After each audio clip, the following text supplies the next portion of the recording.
अगला वर्णन काशी विश्वनाथ। मनु शत्रुपा ने तप कर कर भगवान शिव को काशी में गंगा के घाट पर विराजमान किया। एक नियम भगवान विष्णु ने धारण करा था कि सबसे पहले जब पृथ्वी का निर्माण होगा, सूर्य की किरण जहां पर पहली पड़ेगी उस जगह पर भगवान विष्णु ने कहा था मैं अखंड तप करूंगा। और जैसे ही पृथ्वी का निर्माण हुआ, सूर्य की पहली किरण सबसे पहले काशी में पड़ी, तो भगवान विष्णु बैकुंठ छोड़कर काशी में आकर निवास कर। भगवान विष्णु ने इसी काशी में 50,000 वर्ष काशी में रहकर तप साधना। एक बार भगवान को इतना आनंद आया कि श्री हरि की आंख से एक अश्रु गिर गया, उससे एक सरोवर बन गया जिसको बिंदु सरोवर कहते हैं। भगवान बिंदु माधव बनकर निवास करने लगे। भगवान यहाँ तप साधना में डूब गए। तब माता लक्ष्मी भगवान को ढूंढते ढूंढते काशी पहुंच। शिव जी के पास में पार्वती जी मिलती हैं, पर पूरी दुनिया में केवल एक विश्वनाथ ही है जहाँ पर माता अन्नपूर्णा मिलती है। आई माता लक्ष्मी भ्रमण करती करती काशी में पहुंच गई। देखा तो भगवान विष्णु तो तप साधना में लीन थे, उन्हें कोई मतलब नहीं कि कौन आया। लक्ष्मी जी के नैनों में जल भर गया तो लक्ष्मी जी दौड़कर अपने मायके चली गई। माता लक्ष्मी ने जब मायके में पहुंचकर अपनी माँ के गले लगी ख्याति देवी के, तो ख्याति देवी ने पूछा, बेटी क्या हो गया, तू रो क्यों रही है?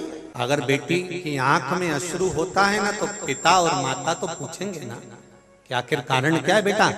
जब हमने लड़का अच्छा ढूंढा, सर्विस वाला ढूंढा, परिवार अच्छा ढूंढा, खूब दहेजा भी दिया, खूब जोरदार तू नौकरी करने वाली, तो तेरी आंख में आंसू क्यों? तब लक्ष्मी जी ने कहा, माँ मेरे स्वामी बैकुंठ को छोड़कर 50,000 वर्ष का तप करने के लिए काशी में जाकर निवास करा है, और वो वहाँ तप की मुद्रा में, साधना की मुद्रा में बैठे हुए हैं। मैं गई, वहाँ पहुंची, पर मैंने देखा कि वहाँ नारायण मुझे देख भी नहीं रहे।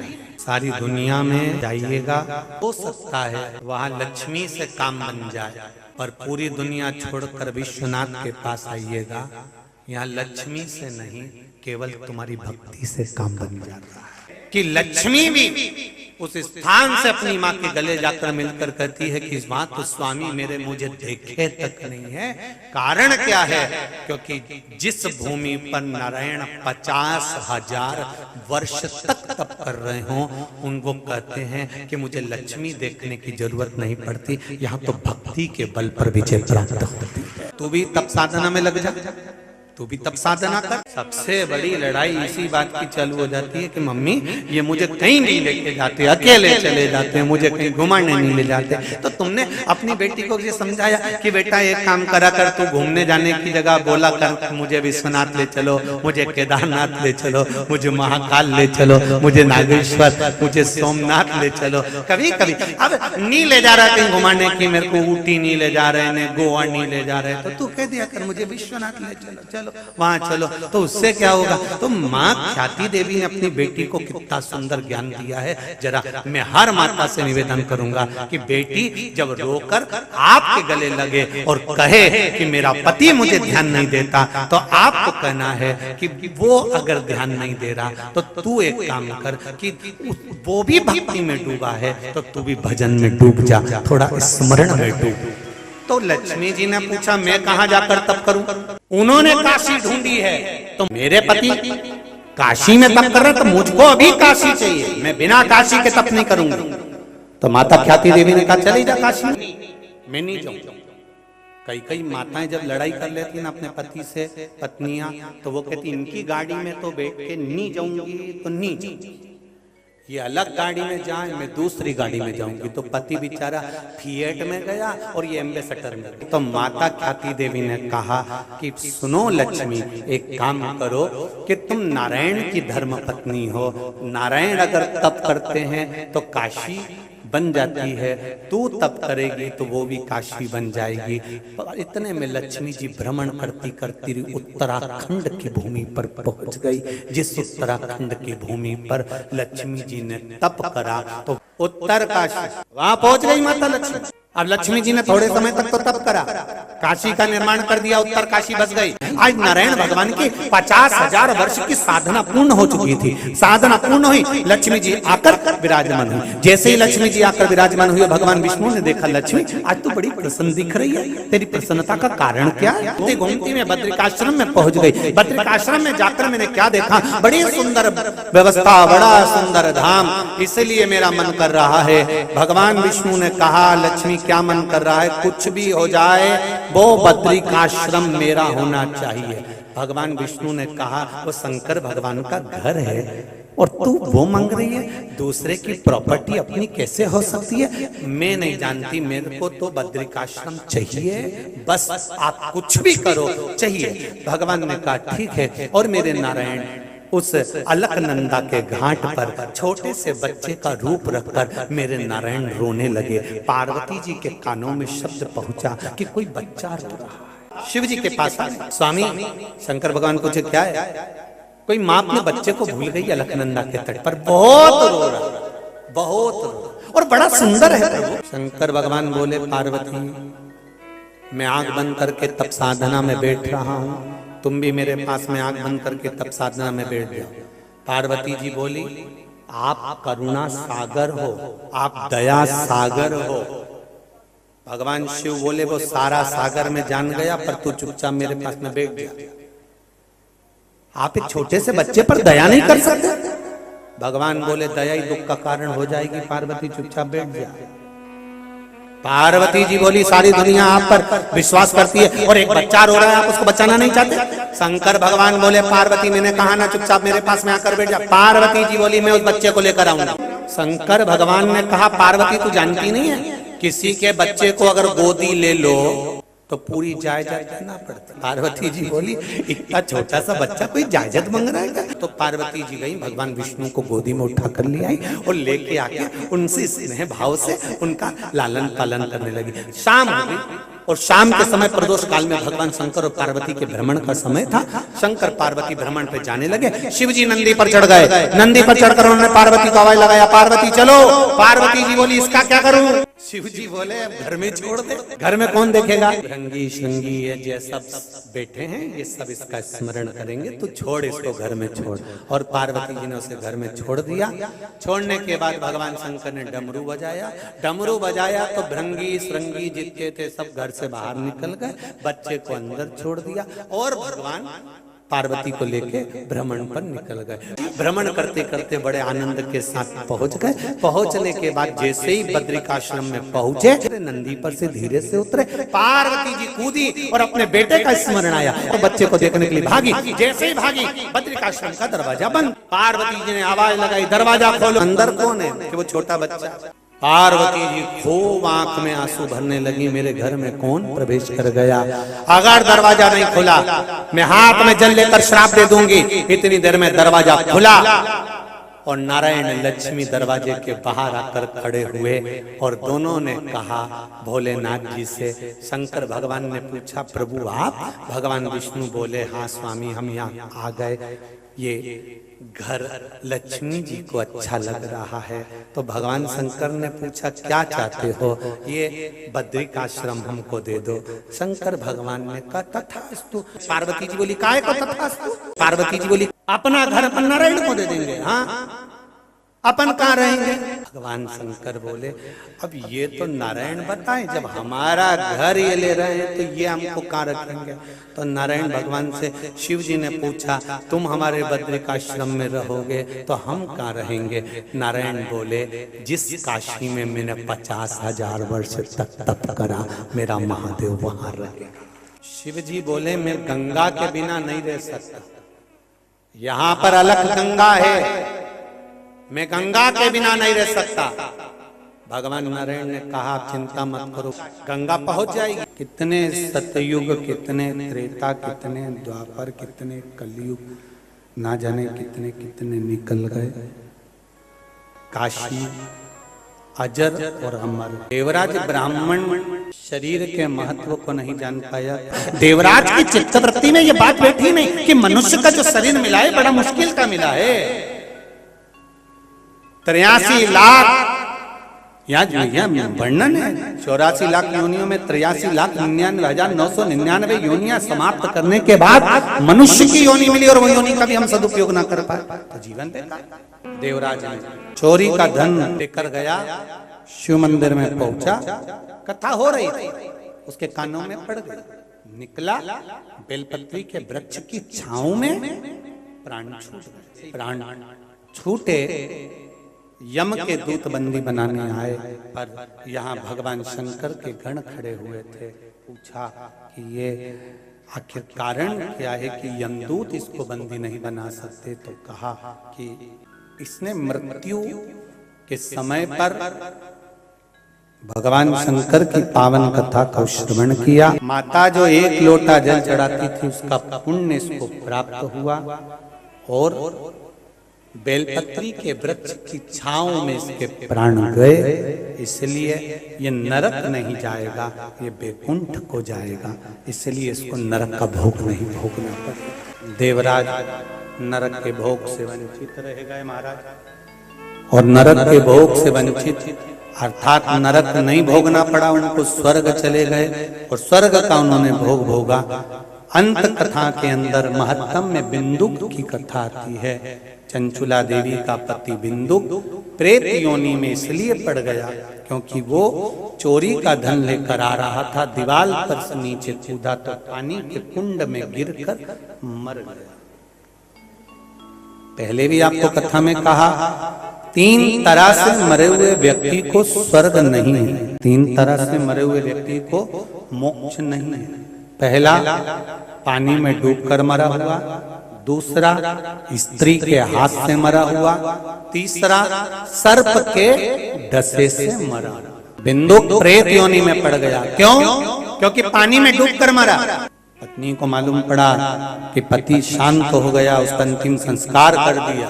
अंतिम संस्कार के बाद में गांव के लोग सब काशी जा रहे थे और आज चंचुला देवी के मन में यह भाव प्रकट हो गया कि मैं भी काशी चली। 25 लाख की गाड़ी में घूमने वाला भी एक दिन 25 रुपए के लोटे में भराकर गंगा जी पर पहुंच जाता है। लोग 25 रुपए के लोटे में भर के तुमको गंगा जी ले जाएं, उससे अच्छा है जीते जी इस करोड़ों की गाड़ी को एक बार शंकर के चरणों में लाकर छोड़ दो। जीते काशी विश्वनाथ की नगरी में चंचुला देवी जब प्रवेश करी, एक जगह पर कहीं शिव महापुराण की कथा हो रही थी, उसको सुनने के लिए दूर बैठ गई। कथा सुनी, मन में भाव प्रकट हो गया कि कितनी सुंदर कथा है। और मैंने ब्राह्मण के मुख से सुना है, मैंने बाबा के मुख से सुना है कि पापी से पापी जीव भी एक बार अगर शंकर की कथा का रसतत्व ग्रहण कर लेता है तो वो भगवान शंकर के कैलाश धाम में शिव का गण बन जाता है। क्यों ना मैं अपने पति को ये पावन कथा का रसतत्व ग्रहण कराऊं, ये मन में भाव प्रकट हो गया। गंगा जी नहाने के लिए गई, गंगा नहा कर आ रही थी तो गंगा जी से उसने एक ही बात मांगी, हे गंगा मैया मुझे मेरे पति का यतन बता दे। बस गंगा मैया से प्रार्थना करी और ऊपर पहुंचते से पांव उसका फिसला तो प्राण गए। प्राण तो वो नरक नहीं पड़ी, वो सीधे कैलाश धाम में माता पार्वती जी की सहेली बन गई। पर मौन रहती, चुप रहती, कुछ बोलती नहीं। पार्वती जी उसके पास में आकर बैठी तो पार्वती जी ने पूछा, क्या बात है चंचुला, तू बोलती क्यों नहीं है? चंचुला कहती है, मेरा पति प्रेत योनि में पड़ा, इसकी मुक्ति कैसे होगी? इसके मोक्ष का क्या मैं उपाय करूं, वो बताओ। पार्वती जी ने कहा एक काम करो, तुमरुका जी के पास जाओ। तुमरुका जी ने कहा मैं कथा तो कह दूंगा पर जोड़ा कौन बैठेगा? पार्वती जी ने कहा तू चिंता मत कर, देव अधिदेव महादेव से कहे जोड़ा उसी ने बनाया है, कथा भी वही सुनाएगा। शंकर भगवान से प्रार्थना करी, शिव जी ईश्वर जी बन गए, माता पार्वती जी गोरा जी बन गई और गणा और गौर बनकर कथा का रसतत्व ग्रहण करने के लिए चल। और उसका फल यह हुआ कि चंचुला देवी का पति बिंदु प्रेत योनि से छूट गया था, देव योनि में आ गया था और चंचुला वेदव्य होने के बाद भी अखंड सौभाग्यवती हो गई थी। बिंदुक नाम का ब्राह्मण कुल में जन्म लेने के बाद अच्छी सुंदर पत्नी मिल गई। कहते हैं बिंदुक की जो धर्म पत्नी थी इतनी सुंदर थी कि देवलोक की अप्सराएं उसके सामने फीकी थी। बिंदुक एक बार एक मार्ग से निकल कर जा रहा था, उस मार्ग में चोरी का थोड़ा सा धन लेकर जा रहा था। उसको सामने एक सुंदर स्त्री नजर आ गई। अब जरा विचार करिएगा, बिंदुक की धर्म पत्नी चंचुला इतनी सुंदर थी कि देवलोक की अप्सराएं उसके सामने फीकी थी। उसके बाद भी पति को दूसरी स्त्री पसंद आ रही है। कई माताएं प्रश्न करती हैं कि गुरुजी एक बात बताओ, कई पुरुषों की पत्नियां इतनी सुंदर होती है, उसके चरणों को प्रणाम करती है, उसका सम्मान करती है, उसका आदर करती है, पत्नी उसके मनपसंद भोजन को तैयार करती है, उसके बाद भी वो पति दूसरी स्त्री के साथ में उसको क्यों देखता, उसके साथ क्यों रहना पसंद करता? कारण क्या है? उसका एक कारण है, जब गलत पैसा जेब में भराना चालू होता है, जब गलत तरह से कमाया गया धन घर में आना चालू होता है, जेब में आना चालू होता है। एक अंदाजा लगा कर रखना, जब तुम कम पैसे कमाते थे, बाजार से गिलकी, आलू, टमाटर, सब्जी, मिर्ची, धनिया खरीद कर लाते थे, घर में सब्जी बनाकर खाते थे। पैसा बढ़ा तो होटल में खाना खाने जाने लगे। पैसा और बढ़ा तब क्या होने लगा? पत्नी ने कहा आज मेरा मन नहीं कर रहा रोटी बनाने का, सब्जी बनाने का, तुम एक काम करो बाजार से मंगवा लो। जब बाजार की सब्जी रोटी घर में आने लगे तो समझ लेना कि बाजार की कोई भी तुम्हारे घर में कभी भी कब्जा कर सकती है, इतना अंदाजा लगा। सब्जी और भाजी बाजार की क्यों आ रही है? अपने घर में भोजन बनाने का स्वाद था मेरी पत्नी के हाथ में। मेरी माँ जो भोजन बनाती थी उसके आगे सब भोजन फीके थे। आज घर के लोगों को तुम्हारे हाथ का भोजन पसंद नहीं आ रहा, तो तुम कितनी भी सुंदर हो, चाहे तुम देवलोक की अप्सराओं से भी ज्यादा चंचुला देवी सुंदर थी। आखिर कारण क्या था कि बिंदुक को परनारी प्रिय लगे? उसका कारण केवल इतना था कि आप ध्यान देना कि गलत धन जब बढ़ता चला जाता है तब व्यक्ति फिर धीरे धीरे से भोजन घर का नहीं भाता, बाहर जाता है, होटल जाता है, होटल का भोजन घर आता है। उसी तरह फिर व्यक्ति भी दूसरे स्थान पर जाना प्रारंभ कर देता है। बिंदुक के पास में चोरी का धन बढ़ रहा था। उसकी धर्म पत्नी इतनी सुंदर थी तो भी वो ना देख पा रहा। और आखिरी में हुआ क्या? एक जिस नारी के चक्कर में बिंदु पुरुष जब धन बढ़ता है, सुंदर पत्नी को छोड़कर जब दूसरी नारी के चक्कर में पड़ता है, दोनों को अगर अंदाजा लगा कर देखना, किसी के सामने खड़ा कर देना कि ये मेरा पति इसके चक्कर में पड़ा है, मैं इसकी पत्नी हूं, अंदाजा लगा कर देखना कि पत्नी ज्यादा सुंदर होगी। और जिसको उसने पसंद करा, जिसके लिए अपना घर छोड़ रहा है, जिसके लिए अपना परिवार तोड़ रहा है, जिसके लिए अपना कुटुंब छोड़ रहा है, जिसके लिए अपने बच्चे छोड़ रहा है, उसको अंदाजा लगा कर देखना। बिंदुक से पराई नारी ने कहा, रानी गले में जो हार पहनती है वो रानी के गले का हार मुझे चाहिए। अब बिंदुक कहता मैं तो छोटा सा चोर हूं, लाता हूं, तुम्हें दे देता हूं, मैं कहां से वो रानी का हाल? मैं नहीं जानती। रानी का हार अगर मेरे पास में नहीं आया तो मेरे घर में पांव रखने की जरूरत नहीं, निकल जा बाहर।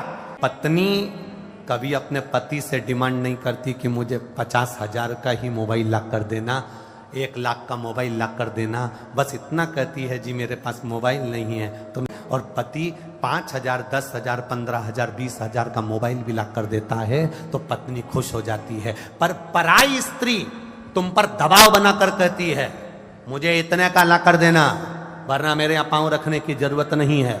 और तो भी तुम गुलाम की तरह चले जाते हो, तो भी गुलाम की तरह चले जाते। और गया बिंदुक, जिस राजा के घर में कभी नहीं जा पाया था, बिंदुक उस रानी के कक्ष में पहुंच गया और रानी के कक्ष में जाकर उसके गले का हार चुरा कर लेकर आ गया। राजा के दूतों को मालूम पड़ा कि रानी के गले का हार कोई चुरा कर भागा है।